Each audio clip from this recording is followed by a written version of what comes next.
సముద్రాల అవతల ఉన్న సంవత్సరాలు గడిచిన బిడ్డ తల్లిని చేరక తప్పదు. ఇంతకాలానికి నా గర్భశోకం ఆనందంగా మారింది.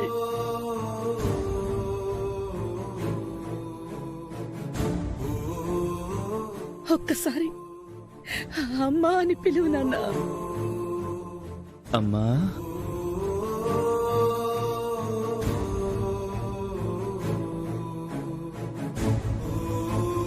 కిట్టు, నాన్న, నేను కళ్ళు తెరిచేసరికి నువ్వు కనిపించలేదు. నీ పిలుపుకి చాలా కాలం దూరం అయ్యాను. ఇంక మీరేం బాధపడకండమ్మా, నేనొచ్చేసాను కదా. రోజుకి 100 సార్లు అమ్మా నాన్న అని పిలుస్తూనే ఉంటాను. అమ్మా, ముందు హారతిచ్చి లోపలికి తీసుకువెళ్దాం, తర్వాత పరిచయాలు చేసుకుందాం. రా నాన్న, పద బాబు. రా.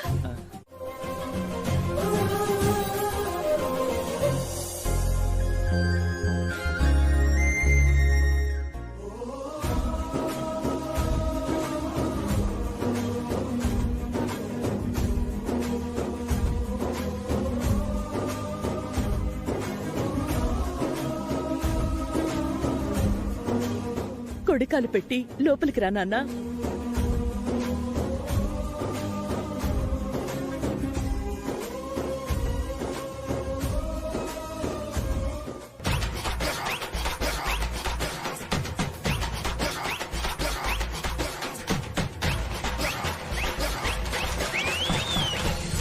కొంప కాస్ట్లీగా ఉంది, బ్యాచ్ గట్టిగా ఉంది, మనకు బాగా వర్కౌట్ అవ్వాలి. కాలు గాల్లోకి లేపి ఆగిపోయావేంటి? అంతా మంచి జరగాలని పెద్దమ్మ తల్లికి మొక్కుకున్నాను. వేద, నిహారికని పరిచయం చెయ్యి. కిట్టు, నిహారికమ్మన్ ఇంట్లో ఓ ముఖ్యమైన అమ్మాయి. కాసేపటి తర్వాత పరిచయం చేస్తాను. అమ్మా, ముఖ్యమైన అమ్మాయి అంటే ఏ రకంగా? వివరాలన్నీ వివరంగా చెప్తాను. ముందు సూరమ్మని నాగయ్యని ఇంటికి పంపించేద్దాం.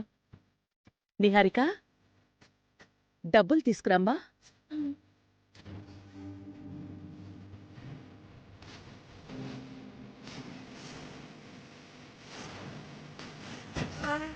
నీ చేతుల మీదుగానే ఇవ్వాలనుకున్నాం కాబట్టి నువ్వే ఒకసారి ఓపెన్ చెయ్యమ్మా.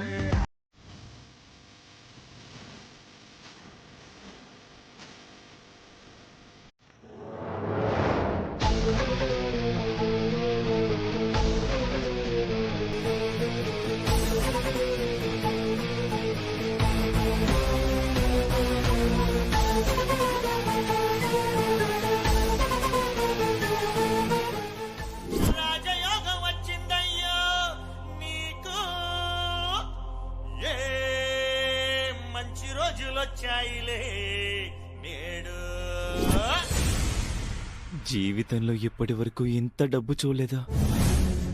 కిట్టిగాడు చెప్పినట్టు ఈ డబ్బుతో మా కరువు తీరిపోతుంది. మీరు అడిగిన ప్రకారం, మేం మాటిచ్చిన ప్రకారం 50 లక్షలు రెడీ చేశాం. మా నిహారిక మీకు ఇస్తుంది, తీసుకోండి నాగయ్య గారు. నిహారిక, ఇచ్చేయమ్మా. లాటరీలో ₹1,00,00,000 తగిలినట్టు ఇద్దరు మొహాలు 2000 నోట్ల కళకళలాడిపోతున్నాయి.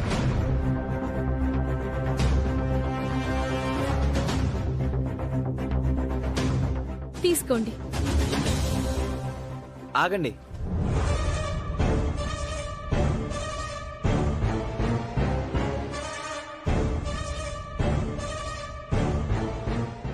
ఇంత డబ్బు మాకెందుకు ఇస్తున్నారు? నిన్న అవని వచ్చినప్పుడు అడిగావంట కదా. నేనా? అవును, నువ్వే అడిగావని మాతో అవని చెప్పింది. ఎందుకు అబద్ధాలు చెప్పావని?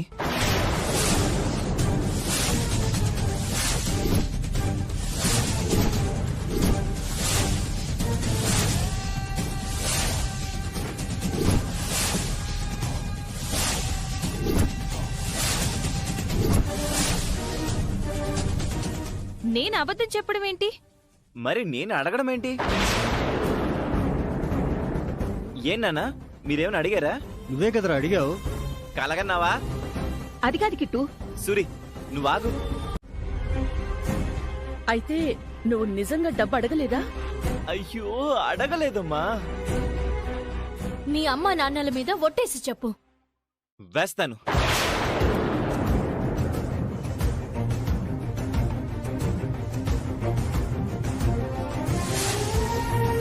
అమ్మా నాన్నల మీద, దేవుడి మీద, ఎవరి మీద కావాలంటే వాళ్ళ మీద వేస్తాను. ఎక్కడ వేయమంటే అక్కడ వేస్తాను. ఆగు కిట్టు, నువ్వు ఒట్టేయాల్సిన అవసరం లేదు. నీ మాట మేము నమ్ముతున్నాం.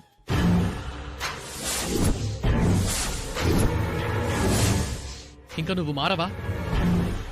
పుట్టుకతో వచ్చిన బుద్ధులు ఎందుకు మారతాయి? నా తమ్ముడు ఇంటికి రావడం ఇష్టం లేకపోతే వేరే కారణం చెప్పాలి. అంతేగాని డబ్బు కాసపడే మనిషిలాగా ఎందుకు చూపిస్తున్నావు? నేను ఈ ఇంటికి కోడలు కావడం నీకు మొదటి నుంచి ఇష్టం లేదు, అందుకే ఇలా చేస్తున్నావు. చూడవని, నేను అమ్మా నాన్నల కోసం వచ్చాను. ఈ డబ్బు కోసం, ఆస్తి కోసం కాదు. నేను ఈ ఇంట్లో అడుగు పెట్టడమే గొప్ప. నా పూర్వజన్మ సుకృతం. ఈ పాపిష్టి డబ్బు నాకెందుకు? అవని అబద్ధం చెప్పదన్నయ్య. ఎక్కడో ఏదో పొరపాటు జరిగింది. అయితే ఆ పొరపాటేంటో తెలుసుకొని సరిదిద్దుకోమని నీ భార్యకి నువ్వే చెప్పు తమ్ముడు. ఈ కిట్టు క్యారెక్టర్ ఏంటో క్లారిటీగా నాకు అర్థం కావట్లేదు. ఏదో తేడా ఉంది. అవని అబద్ధం చెప్పదని పదే పదే వకాల్తా పుచ్చుకుని అండగా నిలబడుతున్నావు. మీరు పెళ్లి చేసుకుని వచ్చినప్పుడు అబద్ధం గాక నిజం చెప్పిందా? అబ్బాయి వచ్చాడు అన్న సంతోషంలో ఉన్నాం. ఇప్పుడు గతం తోవుకోవడం ఎందుకులేండి. మీరు నిజాలు చెప్తారంటే ఎవ్వరూ నమ్మరు. నేను నిజం చెప్పాను, అబద్ధం చెప్పాను ఆ దేవుడికి తెలుసు. ముందు ముందు మీకు తెలుస్తుందిలేండి. ముందు ఈ డబ్బుని లోపల పెట్టించండమ్మా. బస్తీలో పెరిగినా నా కొడుకు ఎంత నిజాయితీగా ఉన్నాడో చూడండి. అమ్మా, డబ్బుల విషయం పక్కన పెట్టి ముందు నీ హారిక గురించి చెప్పండి. ఈ అమ్మాయిని నీకిచ్చి పెళ్లి చేద్దామనుకుంటున్నావు.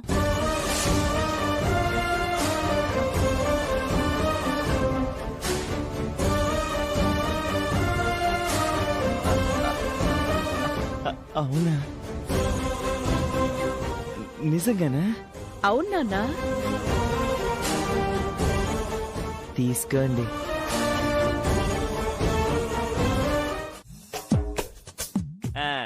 మా అమ్మ వాళ్ళు పంపించిన కారులో వెళ్తారా, ఆటోలో వెళ్ళిపోతారా? నీ పని అయిపోయింది కదా, నువ్వు మమ్మల్ని నడుచుకుంటూ అయినా వెళ్ళిపోమంటావు. అది మీ ఓపిక. నువ్వు మాకేం చెప్పు తీసుకొచ్చావు? ఇక్కడికొచ్చి ఏం చేస్తున్నావు? 50 లక్షలు జీవితంలో ఎప్పుడైనా చూడగలం అంత డబ్బు? మీరు చూడలేరేమో, నేను చూస్తాను కదా. ప్లేటు పిరాయిస్తాం అనుకోలేదురా. కాళ్ళ దగ్గరకు వచ్చిన లక్ష్మీదేవిని కాళ్ళదన్నట్టు చేసేసావు. నీ ప్రవర్తన మాకే అర్థం కాక పిచ్చెక్కిపోతుంది. గంటలోనే అందరితో కలిసిపోయావు. సూరి, ఈ కిట్టుగాడు అంటే మాటలా? అయితే ఇక ఆ డబ్బు మాకు రానట్టేగా? నాగయ్యా, ఓ మాట చెప్తాను ఇనుకో. వచ్చే ముందు 50 లక్షలు వర్కౌట్ చేద్దాం అనుకున్నా. కుదిరితే ఈ ఇల్లంతా ఊడ్చేద్దాం అనుకున్నా. ఈ ఇంట్లో ఒక్కొక్క వస్తువు చూస్తుంటే పా తిమ్మ తిరిగిపోతోంది. అయితే చివరి నిమిషంలో ఎందుకు వద్దు అనుకున్నానంటే ఆ పిల్ల కోసం. ఏ పిల్ల? అదే నాకు పెళ్లి చేస్తా ఉన్నదే ఆ పిల్లే. అవును, మీకు విషయం తెలుసా? ఆ పిల్లని 2-3 సార్లు బయట చూశాను. పెళ్లి చేసుకోవాలి అనుకున్నాను. పైనుంచి ఆ పెద్ద ఆయన దీవించినట్టున్నాడు. అందుకే జరిగింది. ఇప్పుడు ఈ తొక్కలో 50కి ఆశపడ్డాను అనుకో, పిల్ల ముందు నేను నెగిటివ్ అయిపోనా? అదో పెళ్ళైన తర్వాత ఏదో ఈ ఇల్లు పిల్ల అందరూ నా గ్రిప్లోకి వచ్చేస్తారు. అప్పుడు ఈ గిట్టుగాడు ఆడిందే ఆట, పాడిందే పాట, పాడిందే పాట. ఇప్పుడు ఈ 50 లక్షలకి ఆశపడితే తర్వాత కోట్లు పోతాయి. అందుకే అంతా రివర్స్ చేసేసాను. ఆ మొహాలేందే, మీరు ఏం టెన్షన్ పడకండి. మీ అందరినీ నేను సెటిల్ చేస్తా కదా. నేను బంజారా హిల్స్ లో ఉన్న ఓ కన్ను మన బస్తీ మీదే వేసి ఉంచుతాను. నన్ను నమ్ముకోండి. అర్థమైంది కదా, మ్యాటర్ పూర్తిగా అర్థమైంది కదా. ఇక బయలుదేరండి. ఏం అదృష్టం వరించిందిరా నీకు. నాన్న, అదృష్టవంతుణ్ణి చెడగొట్టలేవు, దురదృష్టవంతుణ్ణి బాగు చేయలేవు. అర్థమైందిగా. మనకి మహర్దశ మొదలైంది. మంచి స్పీడ్తో తన్నుకొస్తుంది. ఎవరు ఆపలేరా? దయచేసి మా మాట వినమ్మా. నోరు మూస్తారా?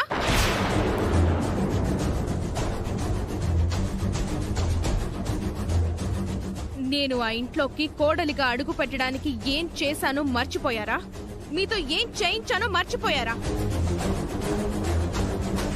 అందరినీ అడ్డంగా మోసం చేయడానికి జాతకం మార్చేశాను.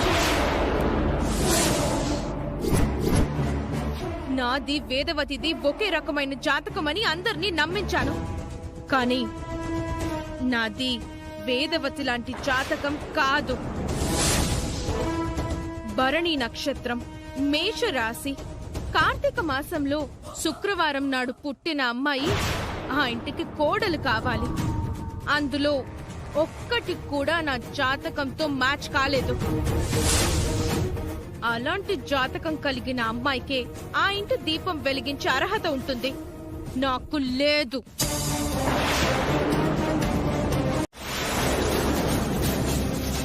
అందుకే నేను ఎట్టి పరిస్థితుల్లోనూ ఆ ఇంటి కోడల్ని కావాలి.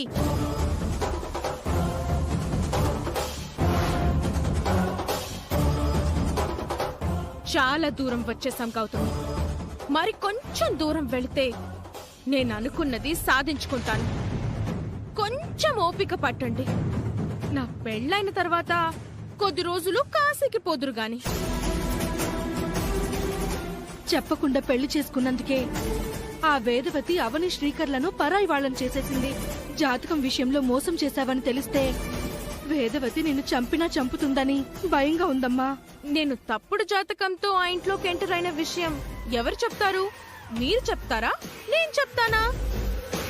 మన దరిద్రానికి ఆ అవని తెలుసుకుంటే దట్స్ ఇంపాసిబుల్. ఇంపాసిబుల్ ని పాసిబుల్ చేసి చూపిస్తుంది కదా. ఈ విషయంలో తల క్రిందులుగా తపస్సులు చేసినా నాది వేదవతి లాంటి జాతకం కాదు అని కనిపెట్టలేదు. నేను కిట్టుగాడిని పెళ్లి చేసుకోవడానికి సిద్ధంగా ఉన్నాను. మీరు కూడా నన్ను ఫాలో అయిపోండి.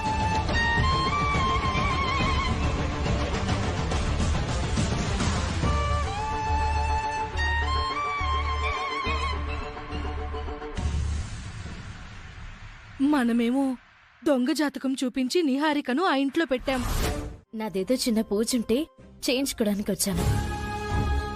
ఇంటి విషయాలు మాట్లాడదామని నిన్నిక్కడికి రమ్మన్నాను. సరే, ఏంటి విశేషాలు? నేను మాటిచ్చిన ప్రకారం అత్త కొడుకుని ఇంటికి తీసుకొచ్చాను. అతనైతే నేను ఊహించినట్టు పద్ధతి, నీతి ఉన్నవాళ్లా అనిపించడం లేదు. ఈ రోజుల్లో నీతి న్యాయం అని కూర్చుంటే వెనకకు వెళ్ళిపోతాం గానీ ముందుకెళ్ళలేం. అందుకే బాగా టైం చూసుకుని నా తల్లిదండ్రుల నుంచి ఎంత రాబట్టుకోవాలో అంత రాబట్టుకుంటాను. ఇదిగో ఈ విషయంలో నువ్వు నన్ను గట్టిగా ఆశీర్వదించాలి.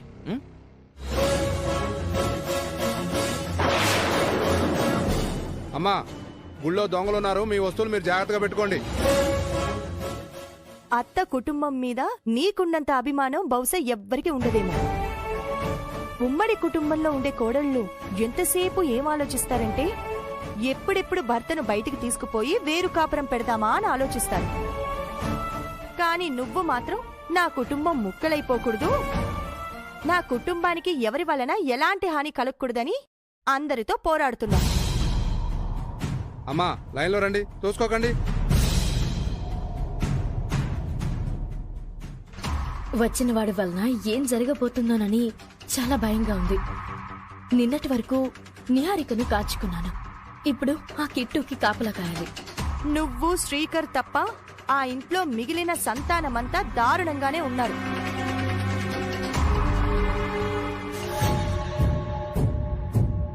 కిట్టుగాడేంటి వాళ్ళ పక్కన ఉన్నాడు?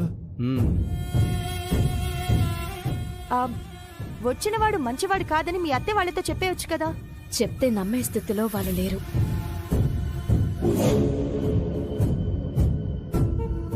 కిట్టు,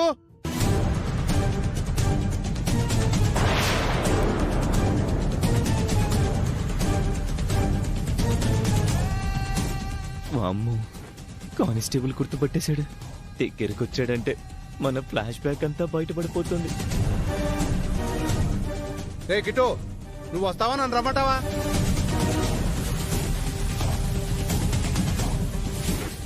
ఎవరో నిన్ను పిలుస్తున్నారు నాన్నా.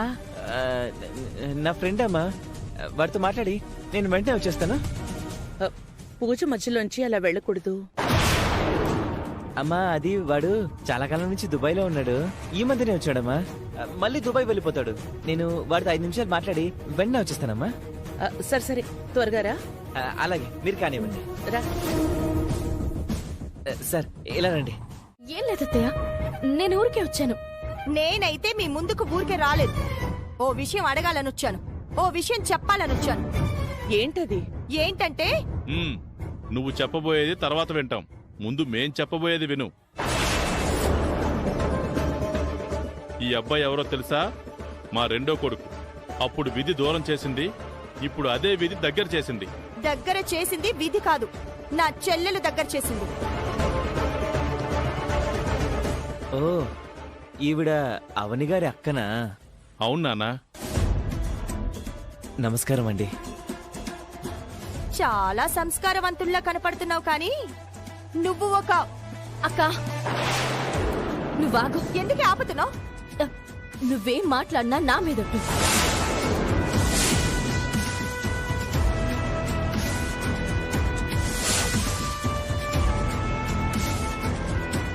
ఏంటి మీ నాటకాలు? అత్తయ్య, మీరు బయలుదేరండి.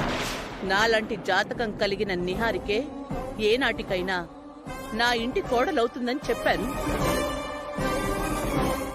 అదే జరగబోతోంది. నిహారికను నా కొడుక్కిచ్చి పెళ్లి జరిపిస్తాను.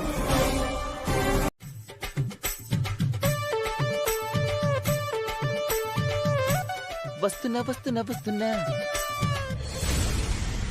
అత్తయ్య గారు, ఏంటి? బస్తీ బాబు పేరు కిట్టు కదా, కృష్ణ అని పిలిచారేంటి? చెప్తాను, తొందర ఎందుకు? ఇంకా బస్తీ ఏంటయ్యా? మన ఇంట్లోకి వచ్చేసాడు కాబట్టి ఇక ఆ మాట రాకూడదని చెప్పాం కదా. సారీ మావయ్య. ఉమ్.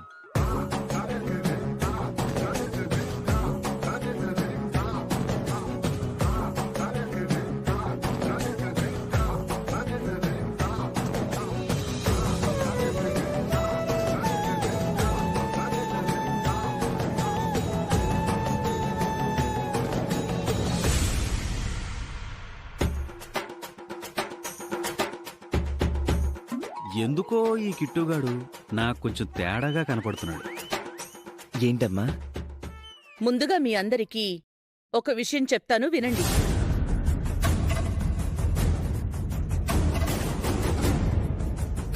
ఇక నుంచి నా కొడుకుని మనందరం కిట్టు అనే పేరుతో కాకుండా కృష్ణబాబు అని పిలవాలి. గుళ్ళో ఆ పేరు మీదే అర్చన చేయించాం, సరేనా? సరే అమ్మా. మనిషికి ఆ పేరు సూట్ అవడం కొంచెం కష్టంగా లేదు? నువ్వు మాత్రం పెద్దరాజు అనే పేరుకి సూట్ అయ్యావా ఏంటి బావా? అందరూ అడ్జస్ట్ కాలే? వేసేసాడు. నేను ఆపుకోలేను బావు, వెంటనే వడ్డీతో సహా ఇచ్చేస్తాను అంతే. మీ బావకి నీలాంటోడే కరెక్ట్ తమ్ముడు. థ్యాంక్స్ అక్క. అప్పుడే ఏమైంది? బావ సంగతే మనం చూసుకుంటాంలే. వామ్మో. అమ్మా, ఎందుకు పిలిచావమ్మా? ఇంతకాలం నీ చుట్టూ ఉన్న పరిసరాల్ని బట్టి పెరిగావు. ఇకపై మన ఇంటి పద్ధతుల్ని బట్టి నువ్వు పెరగాలి. సరేనమ్మా. అలా పొడి పొడిగా పైపైన చెప్తే ఏమర్థమవుతుంది వేదా? పూజ గదిని చూపించి మన వంశాచారాల గురించి వివరిస్తేనే కదా వివరంగా తెలుస్తుంది. అవునవును, మన ఇంట్లో ఏ గది గురించి తెలుసుకోకపోయినా పర్వాలేదు కానీ పూజ గది గురించి మాత్రం తెలుసుకోవాలి. అక్క, నా కాబోయే కృష్ణబాబు గారు కూడా నాలాగే పూజలకి నియమాలకి ముందుండేలా కనబడుతున్నారు. మా అన్నయ్య సంగతి పక్కన పెడితే నీకు భక్తి చాలా ఎక్కువ కదా. నువ్వు ఈ గెటప్ మారిస్తే బాగుంటుంది. మార్చేద్దాం. నీకు ఎలా కంఫర్ట్ అంటే అలాగే మార్చేద్దాం బంగారం. ఇంత అందమైన అమ్మాయి పక్కన నడవాలి అంటే నేను కూడా బాగుండాలి కదా. నీ ఫీలింగ్ నాకు అర్థమయ్యింది. ఇక నువ్వు దాని గురించి ఆలోచించుకో. రేపే గెటప్ చేంజ్. చెప్పగానే నా మాట విన్నాడంటే నా గ్రిప్ లోనే ఉంటాడన్న ఒక నమ్మకం కలిగింది. నేహా, నీతో ఒక విషయం చెప్పాలి. చెప్పు. నేను నిన్ను ఇంతకు ముందే 2 సార్లు చూశాను తెలుసా? అవునా? ఒకసారి రెస్టారెంట్ దగ్గర, మరోసారి రోడ్లో నువ్వు ఫ్రెండ్స్ తో మాట్లాడుతున్నప్పుడు. మొదటి చూపులోనే నీతో ప్రేమలో పడిపోయాను. పెళ్ళంటూ చేసుకుంటే నిన్నే చేసుకుందామని గట్టిగా అనుకున్నా. మనం కలవాలని, ముగుడ్సు పెళ్ళంచు కావాలని రాసిపెట్టింది కాబట్టి నేను ఇక్కడికి వచ్చి పడ్డాను. నాకు కూడా నిన్ను ఎప్పుడో ఎక్కడో చూసినట్టుగా అనిపించింది, కానీ గుర్తుకు రావడం లేదు. అంటే అప్పుడు నేను ఈ గెటప్ లో లేనులే, రిచ్ గెటప్ లో ఉన్నా. కారు, కోటు, బూటు, అబ్బో ఆ సెటప్ అంతా వేరులే.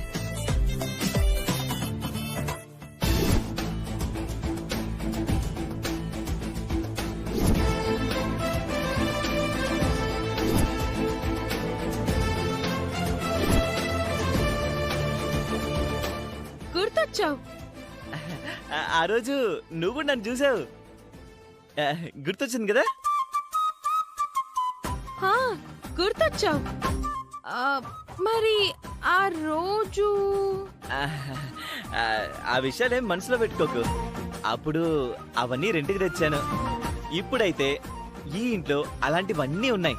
వేదవతి గారి కొడుకునవడం నిజంగా నా అదృష్టం. అమ్మో, అయితే నీ దగ్గర కృష్ణమాయలు చాలా ఉన్నాయన్నమాట. కిట్టు, కృష్ణ, కన్నయ్య అనే పేరు కలిగిన వాళ్ళందరూ నాలాగే ఉంటారేమో. అది సరే గాని నా అత్తమామలు నాకెప్పుడు పరిచయం చేస్తావు? 2 రోజుల తర్వాత వెళ్దాం. ఓ, డబ్బుల కోసం గంజాయి అమ్మేవాడు, చిల్లర దొంగతనాలు చేసేవాడు. ఒక్క మాటలో చెప్పాలంటే కృష్ణ బావ ఒక దొంగ. స్టాప్ ఇట్ అవని. అన్నయ్యని దొంగంటావా? నేను నమ్మను, అస్సలు నమ్మను. అన్నయ్య అలా కనిపించడం లేదు. నువ్వు పొరపాటు పడుతున్నావు, లేదంటే నువ్వు అబద్ధం చెప్తున్నావు. నా మీద నమ్మకం ఉందన్నావు. ఏమైంది బావా నమ్మకం? మీ అన్నయ్య గురించి చెప్పేసరికి నా మాట మీదున్న నమ్మకం పోయిందా? నేను అబద్ధం ఆడుతానా? నాకంత అవసరం ఏముంది బావా? నేను పొరపాటు పడ్డానికి ఇది చిన్న విషయం కాదు. వేదవతి గారి 2వ కొడుకు జీవితం. కృష్ణ బావ గురించి గుడిలో కానిస్టేబుల్ ద్వారా తెలిసింది. వాడి పేరు కిట్టు అమ్మా. వాడు ఒక చిల్లర దొంగ. 2 వీలర్స్ దొంగతనం చేయడం, గంజాయి అమ్మటం లాంటి పనులన్నీ చేస్తుంటాడు. పోలీస్ స్టేషన్లో కేసులు కూడా ఉన్నాయంటే ఇక అతను ఎలాంటి వాడో నువ్వే అర్థం చేసుకో. నేను చెప్పింది నీకు నమ్మాలని అనిపించకపోతే నువ్వే తెలుసుకో. అన్నీ తెలుసుకోకుండా, ఆధారాలు లేకుండా నువ్వు మాట్లాడవని నాకు తెలుసు. అన్నయ్య గురించి అలా వినేసరికి తట్టుకోలేకపోయానంతే. అన్నయ్య దొంగని తెలిస్తే అమ్మ తట్టుకోగలుగుతుందా? వాడి మీద ఎన్ని ఆశలు పెట్టుకుంది. ఇప్పుడెలా అవని? అదే అర్థం కావడం లేదు బావా. నిహారిక కృష్ణ బావలకు నిశ్చితార్థం పెళ్లి అంటుంటే వద్దని కాస్త సమయం తీసుకుందామని నేను అనడానికి కారణం ఇదే. నేను సరిగ్గా చూడలేదు గాని ఎవరో గోడ దూకి పారిపోయినట్టు లీలగా కనిపించింది. వెంటనే మమ్మల్ని నిద్ర లేపాలి కదా చిన్నోడా. దొంగని అంత అనుమానం రాలేదు బావా. గోడలు దూకేది దొంగలు కాక పోలీస్ ట్రైనింగ్కి వెళ్ళేవాళ్ళ. పోయిన వాటి విలువ మొత్తం 50,000 ఉండవు. పోలీస్ కంప్లైంట్ కంటే రాత్రుళ్ళు మనం జాగ్రత్తగా ఉండటం మంచిది. 50,000 అంటావేంటి? నా చెవిదిద్దుల రేట్ ఎంతో తెలుసా నీకు? నా వాచ్ రేట్ ఎంతో తెలుసా? నా ఫోన్ విలువెంతో తెలుసా? చూడండి, ఈ విషయంలో నేను ఒక నిర్ణయం తీసుకుంటాను. ఇక ఈ విషయం గురించి గొడవలొద్దు. అందరూ వెళ్ళండి. ఇంకేమేం పోయి ఉంటాయో ఏంటో.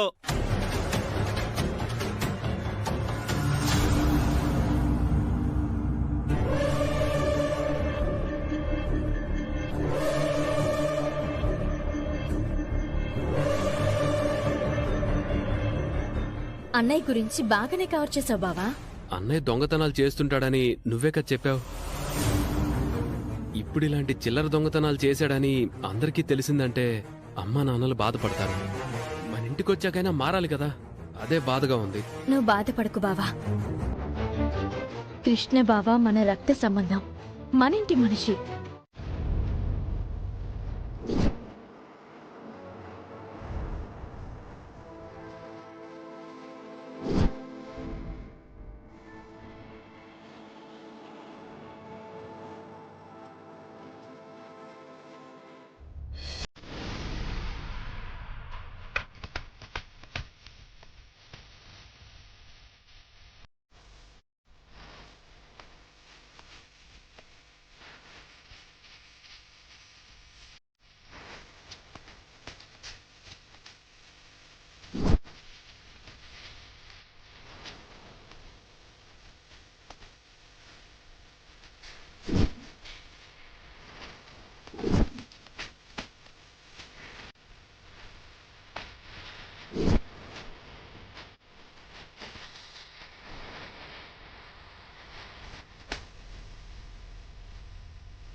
అప్పులు వాళ్ళు అప్పులు తీర్చేస్తానని కిట్టుగాడు నిన్న మనకు మాటిచ్చెళ్ళాడు. ఇంతవరకు రాలేదు.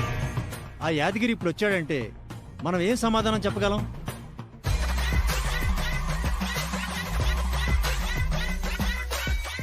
ఏమండి, అదిగో వచ్చేస్తున్నాడు.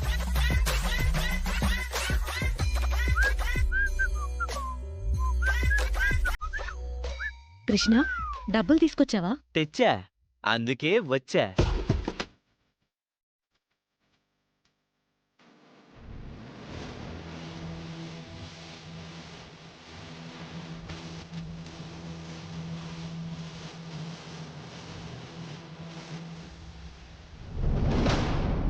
కృష్ణ పరమాత్ముడు ఇచ్చిన మాటని ఎలా తప్పడు, ఈ కృష్ణగాడు కూడా అలాగే తప్పడు. ఏంటి అందరూ అలా షాక్ అయి చూస్తున్నారు? దొంగ నోట్లు అనుకుంటున్నారా? కానే కాదు, నీ కార్డ్స్ అయిన ఒరిజినల్ నోట్లు కష్టపడి తీసుకొచ్చా. నాగయ్య, ఇంత డబ్బు నువ్వు జీవితంలో చూడలేవా? చచ్చేలోపు కూడా చూడలేవు. ఒకసారి టచ్ చేసి చూడు. టచ్ చేయి, చూడు.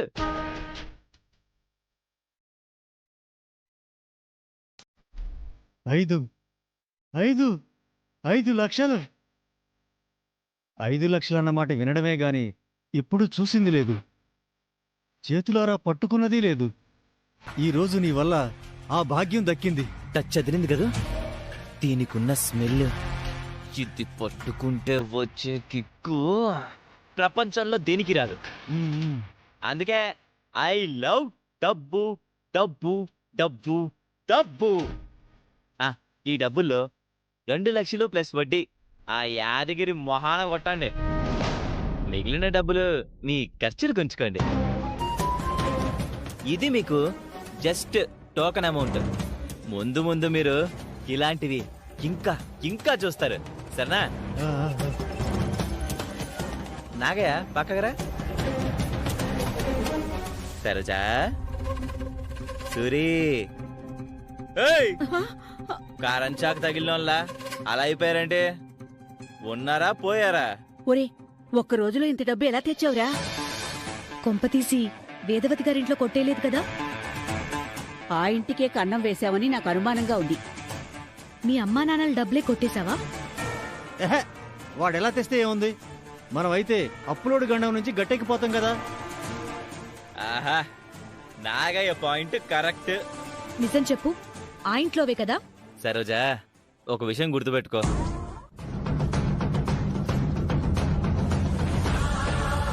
పెళ్ళాన్ని వెనకేసుకురాకు. అమ్మా, అందరి ముందు ఆడపిల్ల మీద చేయి చేసుకోవద్దమ్మా, అవమానంగా ఫీల్ అవుతుంది. నువ్వెంత చేసినా నా కొడుకు నీ మీద ఎంత జాలి చూపిస్తున్నాడో చూడు. ఇంకోసారి ఇలాంటి పిచ్చి వేషాలు వేసావంటే బయటికి పోతావు. నేను రాత్రి అమ్మా నాన్నల కాళ్ళకి దండం పెట్టి బయటకొచ్చాను. అలాంటి నా మీద ఎందుకు నింద వేశావో నాకు అర్థం కావడం లేదు. నా పేరెంట్స్ ముందు, నా ఫ్యామిలీ ముందు దొంగ నీ నింద వేసినందుకు నాకు చాలా బాధగా ఉందామని.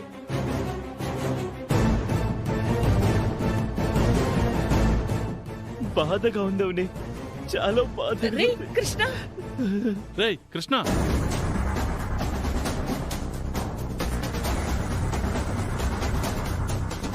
కృష్ణ గారొచ్చి వారం రోజులు కూడా కాలేదు, అప్పుడే ఎంత పెద్ద నింద వేసేసింది.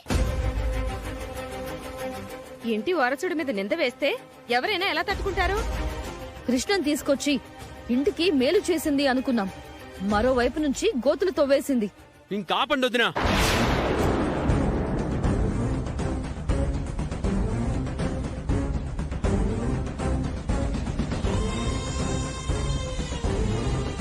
మరే విషయంలో అయినా మీరు అవనిని ఎన్ని మాటలైనా అనండి, భరిస్తాను. దొంగని మాత్రం అనకండి, నేను సహించలేను.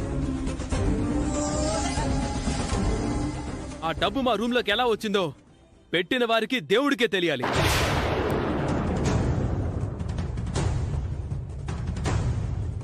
ఏదో రోజైతే బయటపడకుండా ఉండదు కదా. ఇప్పుడు నా భార్యను నానా మాటలన్న వాళ్ళందరికీ అప్పుడు సమాధానం చెప్తాను. అవని రా.